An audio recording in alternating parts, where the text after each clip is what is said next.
দোয়াটা হচ্ছে আল্লাহুম্মা ইকফিনি বিহালালিকা আন হারামিকা ওয়া আগনিনি বিফদলিকা আম্মান সিওয়াকা।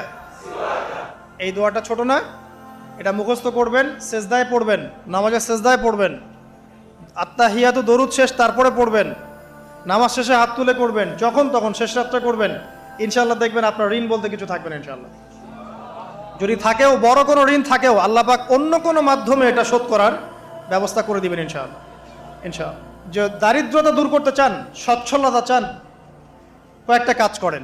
এই যে বললাম, 1 নাম্বার সূরাতুল ওয়াকিয়া তেলাওয়াত করেন, 5 ওয়াক্ত নামাজ জামাতে পড়েন, ডেইলি কিছু সময়ের জন্য কোরআন তেলাওয়াত করেন, আর আল্লাহর কাছে রিজিক চান, জিকির বেশি বাড়ায় দেন। পারবেন না ইনশাআল্লাহ? আমার জীবনে এমন ঘটনাও ঘটেছে, এটা এখন